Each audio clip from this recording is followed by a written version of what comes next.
Hello, everyone, and welcome to Calico Productions. Miss Violet here, joined by Guy JB. Hey, At the time of recording this, we have recently found out the very, very sad news that Jason David Frank, the JDF, as you all know, as the Green Ranger from Power Rangers, is sadly no longer with us.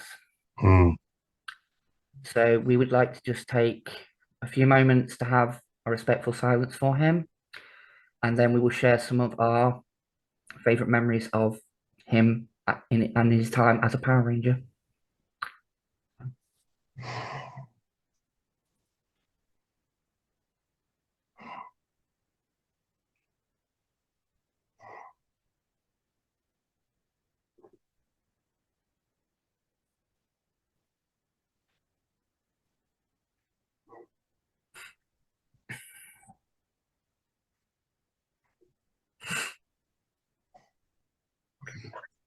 Farewell, JDF.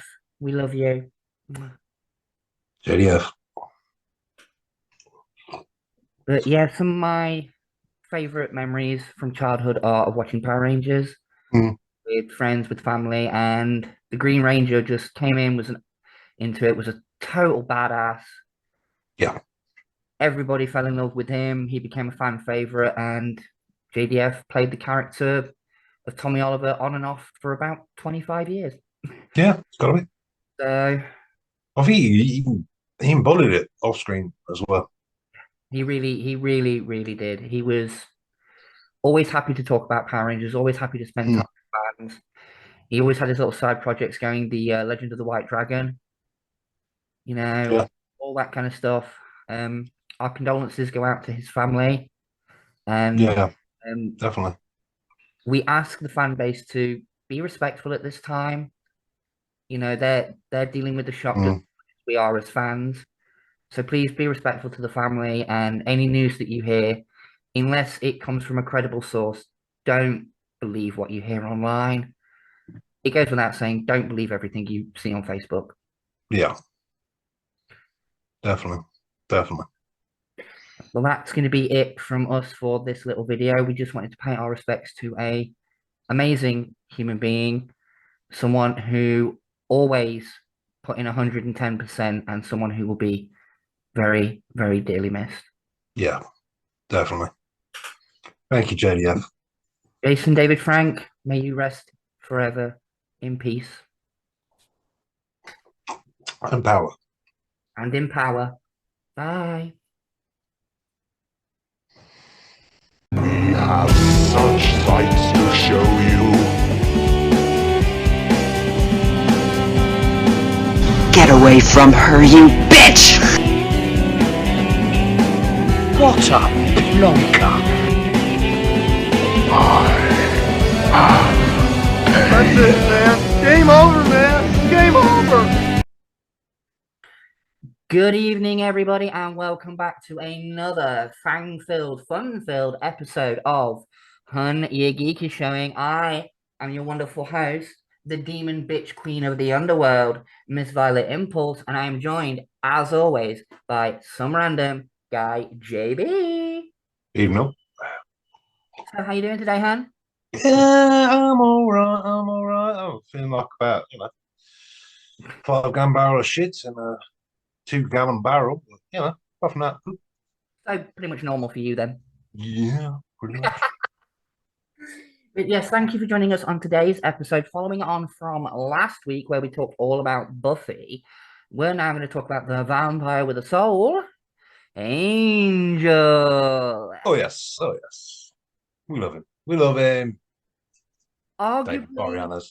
this could be the split point. As Cool. much as I enjoyed Angel, I preferred Buffy. Oh, okay. I mean, it was a good show, but every time I watched it, I was like, that's not as good as Buffy. Every episode, I just found myself going, yeah, it was good, but it's not as good as Buffy. I don't know. I don't know. I enjoyed Angel. So Well, I do like I enjoy it as much as Buffy? I don't know. see the big sticking point for me for Angel was, and a lot of people that I spoke to about this is Hmm. the Jasmine storyline. Yeah. Yeah, Cordelia Cordelia going evil. I mean, Hmm. and then boning Angel's son, who she helped raise for a while. Like, Yeah, that's. got a little bit icky. Got a little bit icky there. That coming from me, because everything Yeah, that's a fair point. really, it's a little bit icky. Hmm. But getting ahead of ourselves there. Yeah, the premise Yeah. of Angel first premiered on. Let me just check my Google later.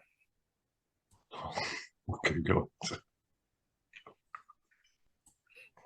It first aired on October 5th, 1999, and had its final episode on May 19th, 2004, consisting of 5 seasons and 110 episodes. Hurrah. That's still pretty. It's pretty good going for a spin-off.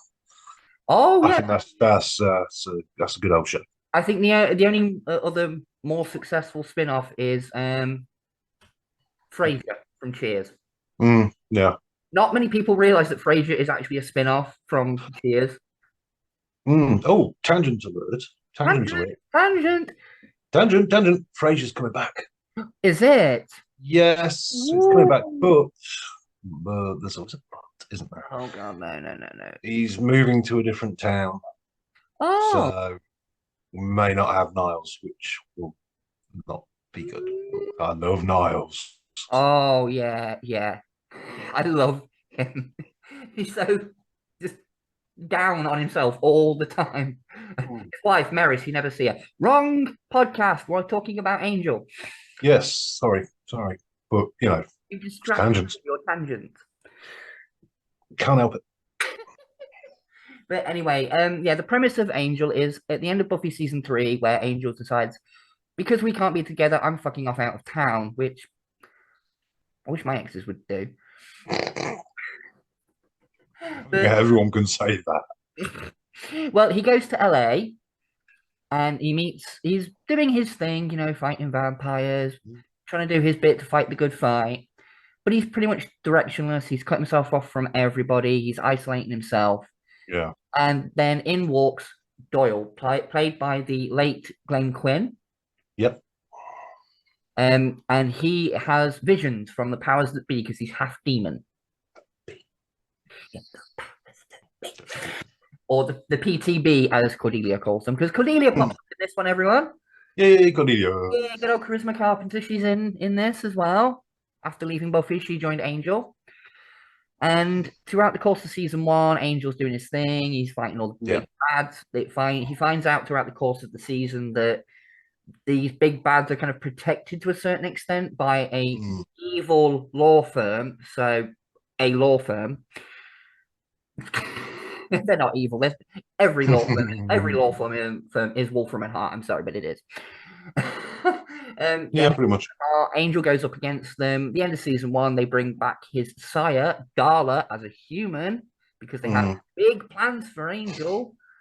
Oh, subplot at the end of season 1, they find a scroll called the Scrolls of Pythia. No, that's Battlestar Galactica. Yeah.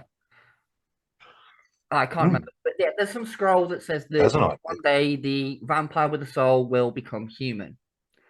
It's the Shanshu prophecies. Or Shang-Chi. Yep. Or Shang-Chung. Shang Tsung from fucking Mortal Kombat pops up. Yeah. Soul that's is what mine. happens. That would be an Spoilers, epic folks. crossover. That would be an epic crossover. Fucking would actually. That's a great idea for a game. Yeah.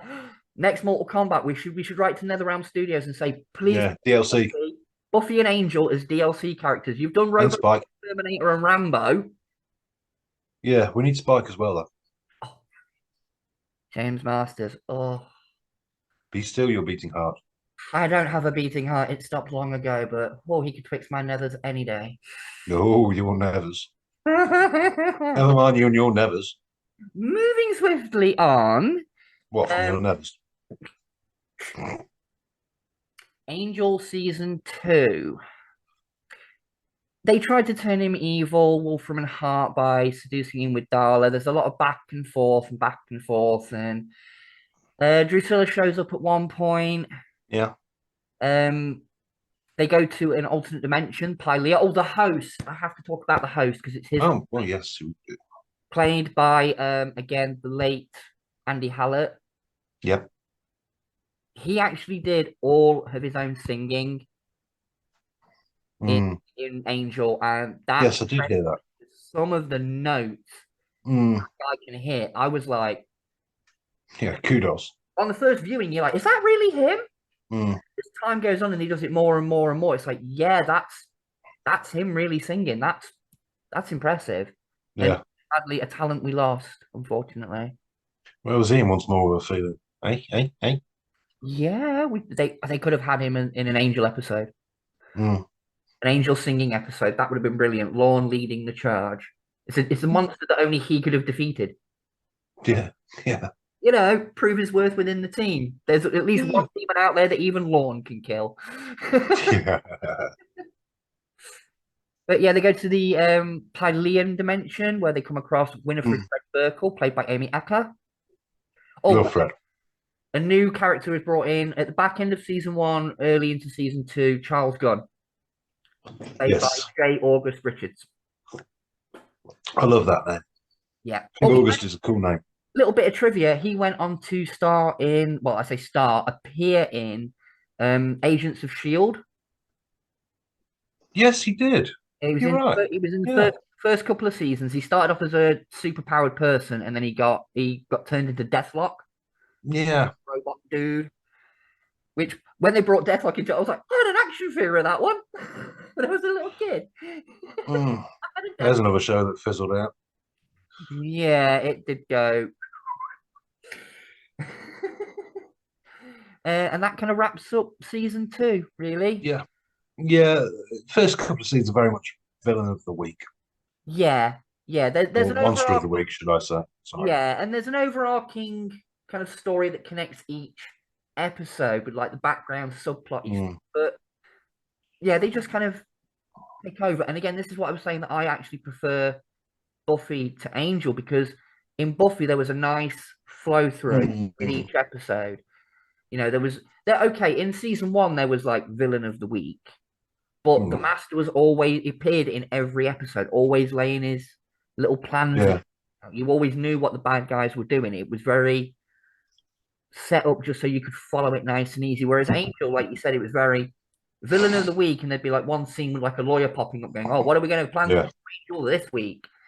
You know what I mean? It was very like season 3 changed things up a bit. Yes, now we're getting there. Where Angel, after his one night with Darla and didn't lose his soul, I guess he just wasn't as good as he remembered. Oh, she just wasn't Buffy. Oh. Yep. Skinny blonde does not a Buffy make. No. Fucking look at me quoting Shakespeare. Anyway, it turns out that the impossible has happened and they have a child called Connor. Yes. And then, well, we all know where that goes.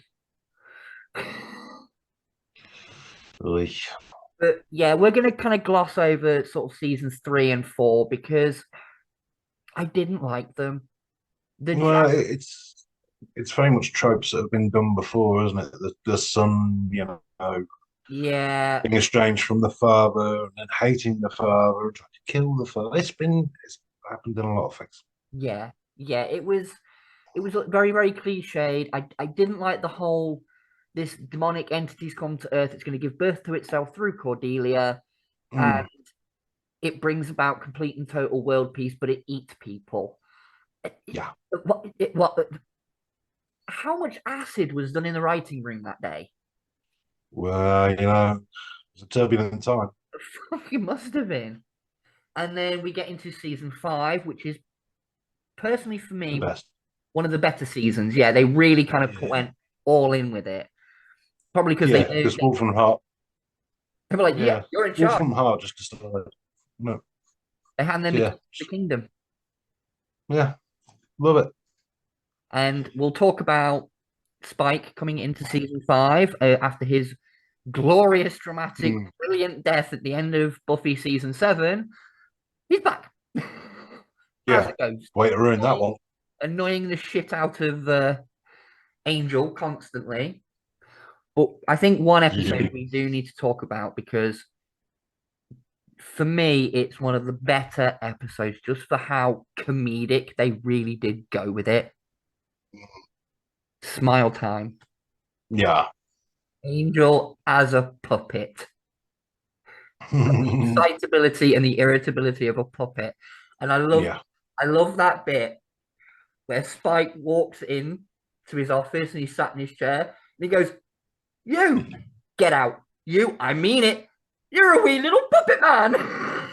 And then you've got that insane little fight scene between the two of them.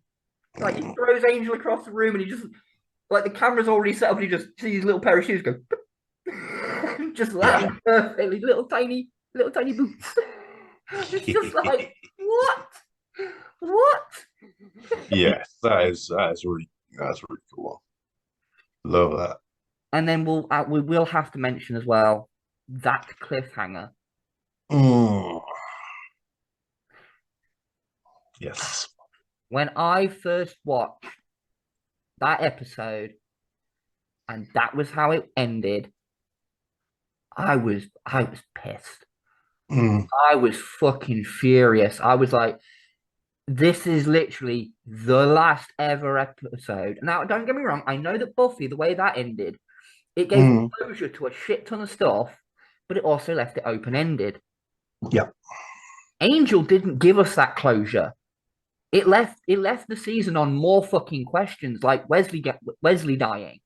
You know, Fred becoming Illyria and what that meant in the balance of power now between everything that was going on. You know, the big fight against Wolfram and Hart. It left so many questions, and I know there's probably someone going to jump in the comments and be like, "Oh, well, actually, it continued in the comic books, and if you read them, you can fuck off." Because I'm not going to read through another season of comic books that, from what I hear, completely screwed the pooch. Yeah, there you go. I'm sorry, but I'm not. You know, I've not heard good things about the Angel season. The Buffy seasons that continue in the comic books, I've heard pretty good things about. The Angel one's not so fucking much. So, yeah, right. Damn, because I was going to have a look at them, but okay, well, I mean, if you can read them for free online, go for it because if I'm they're not saying free, well. if they're free, you might as well at least try the first couple of issues and see where it leads. But yeah, the cliffhanger literally ends with the Angel saying, "I don't know about everybody else, but I want to slay the dragon. Let's go to work." And then it cuts to. And I heard kind of years later that Josh Whedon said something along the lines of, "I basically wanted to show that no matter what you do, the fight against evil never really ends." And after hearing that, I'm kind of like, well, you achieved that. You did get that tone across that it never ends, but there was so much that happened throughout season 5 that never got a conclusion, that never got wrapped. Well, for us who just watched the show, we never got that closure. Oh, pardon me. Very Sorry. nice. Sorry, that was me sending a demon your way. I keep trying to possess you, it doesn't work. No, I keep eating them. Yeah. Well, I do send pizza demons, so chow down. Told you I was a fat bastard. Fuck you, demons, I'll eat them. Yeah. But yeah, that's kind of our little overview of the 5 seasons of Angel. We did gloss over a lot of subplots and a lot of stuff going on with other characters and things like that.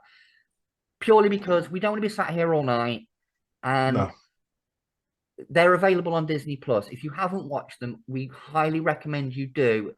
If you haven't watched them, who could we be talking about there? Tony Harris. Sorry, I have a bad cough. It's the slit throat that does it. You see. Yeah. I don't have a dry mouth. I have an open wound. Which is also what she said. What's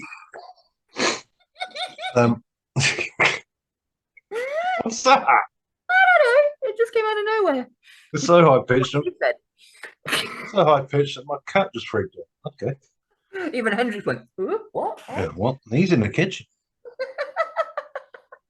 I'm sorry, I got a little bit too excited on that one. Maybe. Right. Oh, I popped the chain. Hold on. She's popped a chain. Yeah. My titty were hanging. Sid, stop it. We're losing focus. Carry on. Anyway, for me, there was a couple of standout episodes in Angel. Smile Time definitely being one of them. Yeah. The big two-part crossover they did in season 1 with Faith. Yeah, that was cool. I love that, especially the way that Angel wouldn't fight Faith and she broke down to him at the end of it. Yeah, that's powerful stuff. She was on a path of self-destruction. She wanted to die, but she didn't want to kill herself, so she wanted to go out fighting. And she figured Angel would be the best chance for that. And the bond between them two by the end of that, like she breaks out of prison for him in season 4. Yeah. Which, again, another brilliant episode with Faith. Yeah, good old Elijah Dushku. You can't fault it. Oh, yeah. Do you know, actually, I did hear rumors many, many moons ago that they were going to do a Faith. A Faith spin-off. It was going to be her on a motorbike traveling around trying to find her place in the world, and I heard it described as Kung Fu on a motorbike. And I'm like, God, sorry, pardon me again. Sorry, folks. We have no manners around here. It's the underworld. I put up with grunts and growls all the time, and that's just me sleeping. That's true. But do you have any standout episodes, Guy, that you think were like, yeah, that's anytime that Angels sang karaoke, because that was just funny as shit. Oh, Mandy, you came and you gave without taking. Yeah. The timing on that is brilliant. Plus the fact the first couple of Wolf from the Heart episodes where they've taken over were just funny as shit. They just go, he's got this and he's got this. Oh. And like, Lord's got all the contracts for most of the people in LA. Yeah. The little name drops and references they get. Like one that I was just watching season 5 the other day, and one that caught me is like Angel's cutting contracts left, right, and center, and Lorne goes up to him and he goes, "Look, I've just had to talk 4 people out of pills and standing off of ledges, and 3 of them are getting in shape for Young Guns 3." And I was just like, ha! Young Guns 3, like that'll ever happen. Don't give Hollywood ideas, Calico. Yeah, let's not go there. Yeah, don't give them any ideas, but they've got enough, is it? Well, I say they've got enough. They've got a lack of ideas. Got a lack of it. They got an idea for reboots and everything. Christ, yes. But yeah, I can fully agree with you. Like the early episodes of season 5, especially like, have we got the money for this? Yeah. Yeah, we have. Oh, the one scene that stands out for me, though, season 5, like you said, they've taken over. The very first episode, the pre-title intro, it starts like a traditional Angel episode. He's on a rooftop. He sees the crime going on. He swoops down. He saves the girl. And then the floodlights come on and the lawyers rush in. They're like, "Can you just sign this to confirm that you were saved by Angel, CEO of Wolfram and Hart?" And it's like, wow. Yeah. No wonder superheroes don't do the bureaucracy thing. That's it, you see. Yeah, Spidey had to deal with that. Jesus Christ. Fucking poor kid will have nervous break. Probably would. He'd put the black suit on and be like, "No, what? Fuck everyone." Yeah. Go. But yeah, Angel, it's a very good show. Well acted, directed, well written. It is a good show. But for me personally, when you compare it with Buffy's just miles ahead of it. And I don't know whether that's because by the time Angel came out, Buffy was already on its 4th season. You know, characters were established and everything. So I think to compare Angel to Buffy, kind of beat for beat, I think you can't. It's a different thing. Well, I mean, if you were to put Buffy season 1 against Angel season 1, where they're developing the characters, I think they're on pretty much a level pegging. Buffy kind of inches out a little bit with some of the storylines, but if you look at the shows next to each other, I think Angel did its job, but because it was always constantly going to be in Buffy's shadow, and that was a big fucking shadow for a time. Yeah. I remember there being like Buffy greeting cards and shot glasses. Oh God, yeah, there was. It was merchandise to shit. There was a couple of video games. Yeah. Did you ever play them?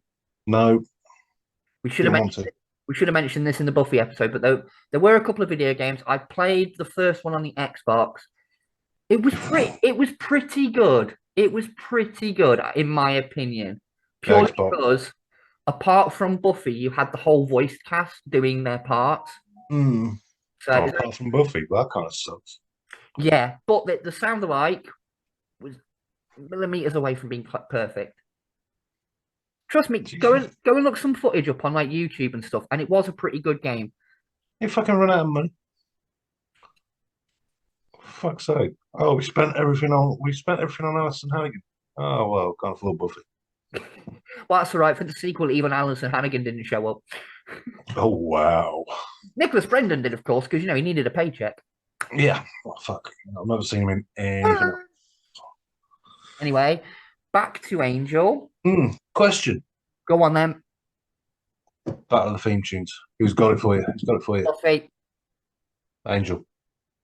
Buffy for me, purely because the band that did it is called Nerf Herder and it's Star Wars. So it's a cringe. I had a thing for the Angel theme. I think it was cool.